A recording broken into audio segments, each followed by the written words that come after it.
Hey guys! Today, we're continuing with our boys and redesigning the nerdiest member of the squad, Timmy.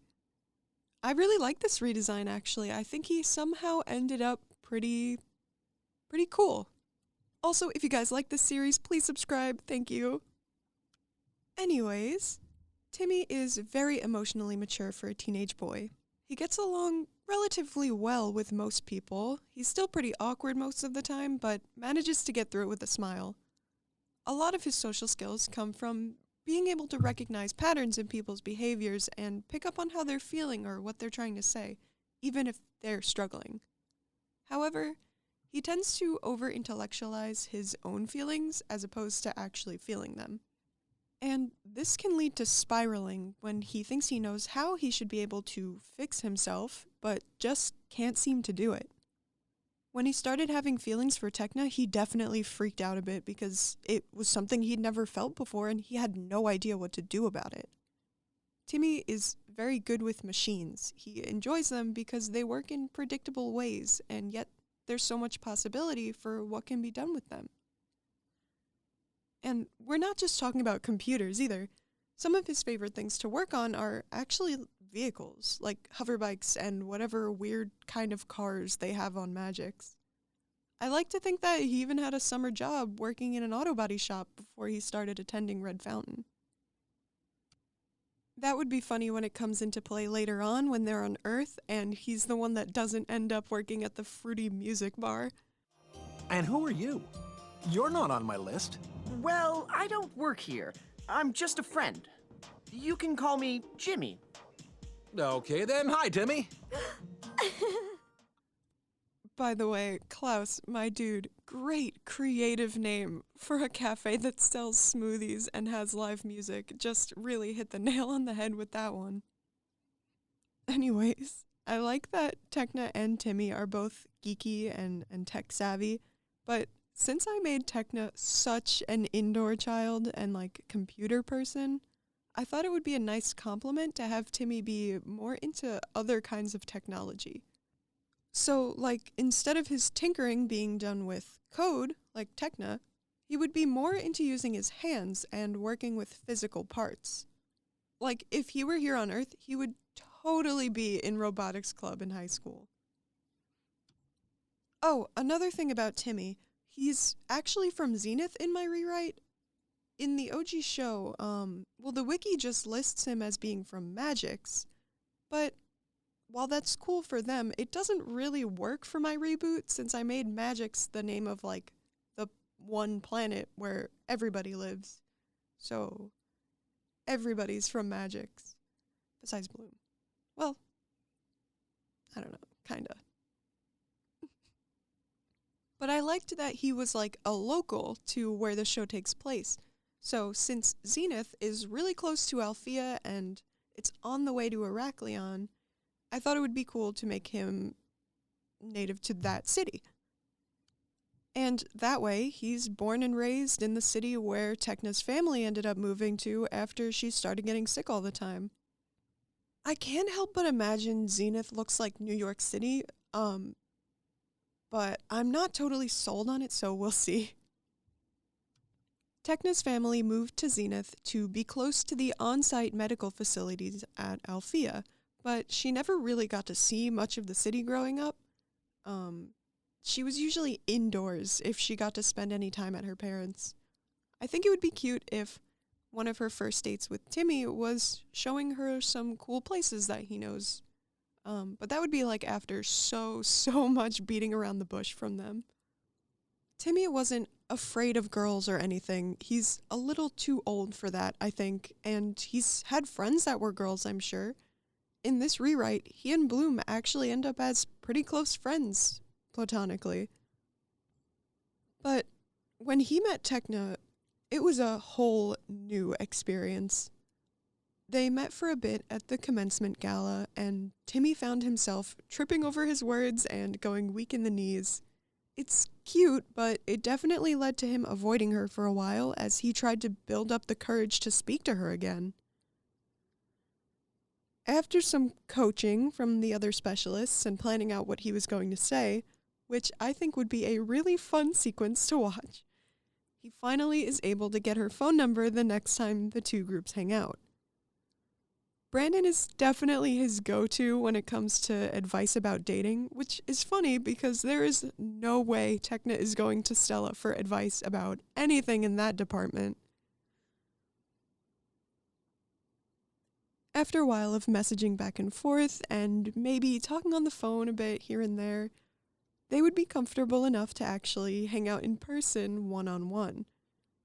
I think their first date would be such a big deal to their friends, especially with the way the Winx kind of view Tekna as the group's beloved introvert.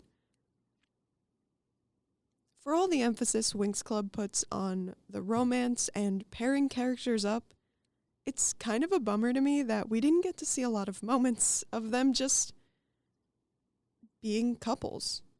There are some, of course, and they're iconic.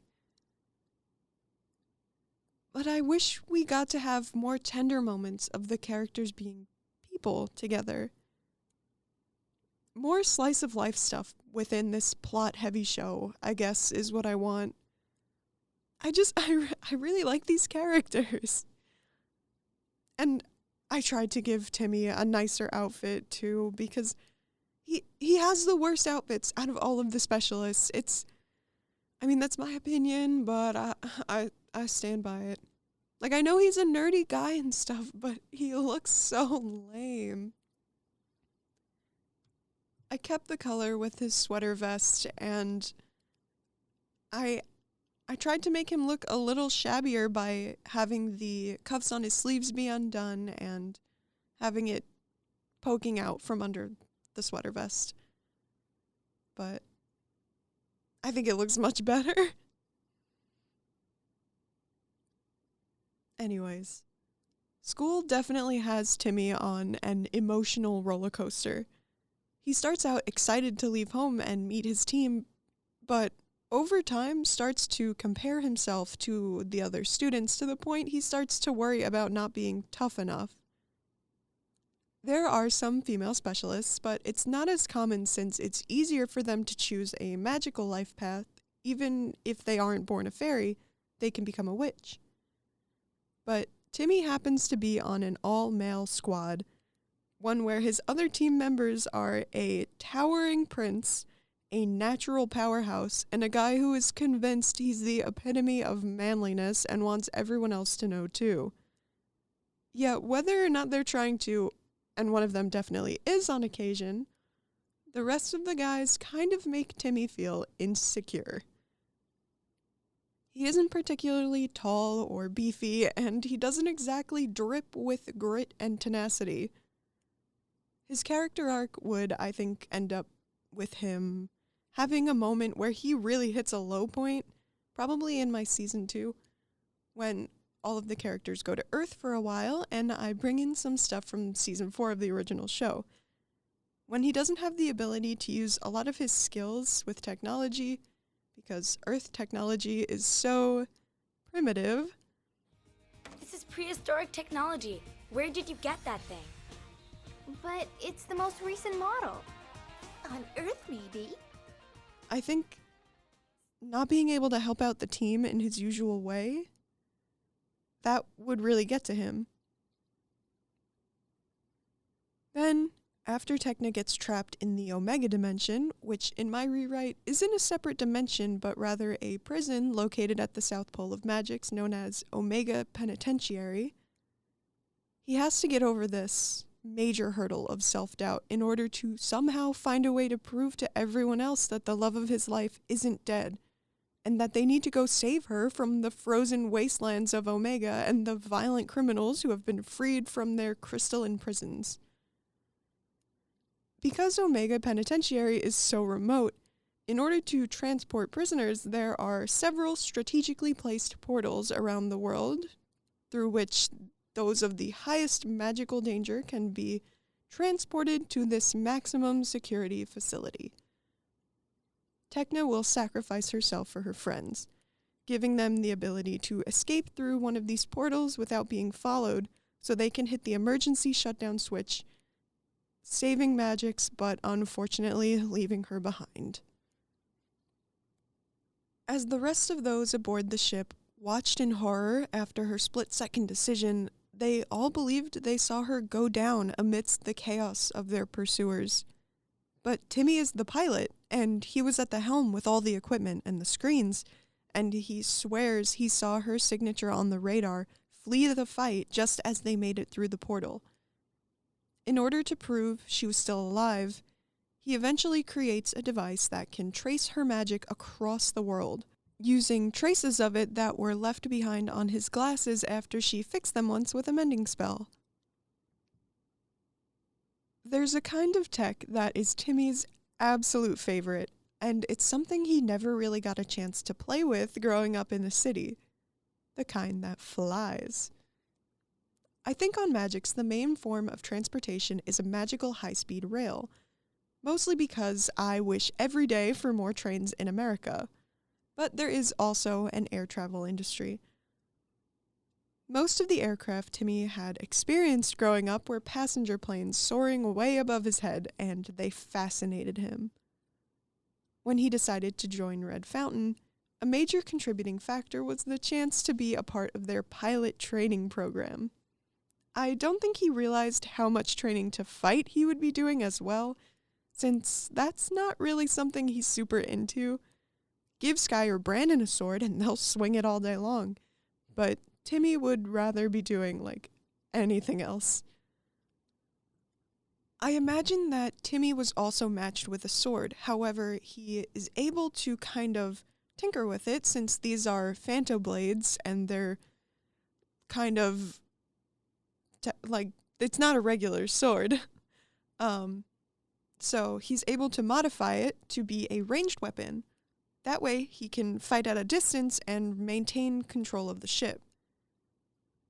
I don't know if it was the pose or if I just don't have enough experience drawing things like this, but I struggled so hard. I paused the video recording and was trying to do it off camera, and I just couldn't do it. So what I settled on is that he modified it in the middle of battle, and he just kind of left it like that for a while. One day, hopefully, I can do a more sci-fi looking design, but this time I just couldn't get it right. Another reason for this is because I personally think it's really funny to give the nearsighted character a ranged weapon. Also, I guess Red Fountain provides an airship to all of the teams at the school, which is crazy.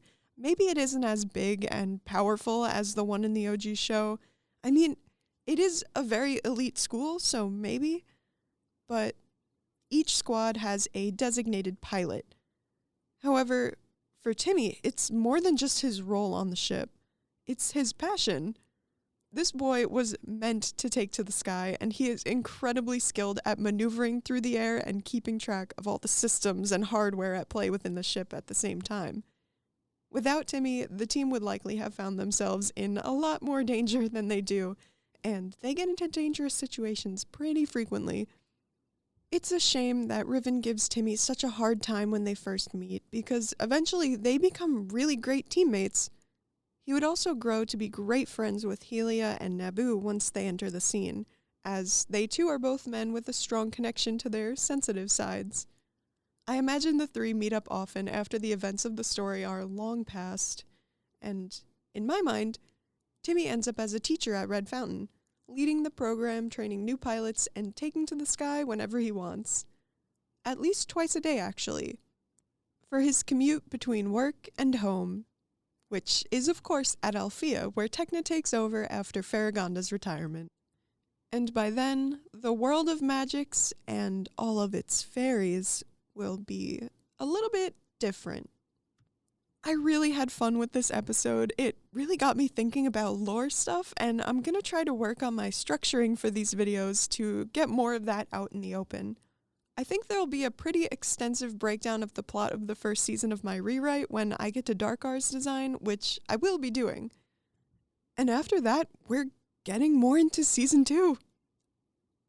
Let me know what you guys think in the comments. Please don't be weird about Timmy being black in my rewrite. Some of the comments on Stella's video were so weird. The original team is 4 white guys. I think there can be a little more diversity.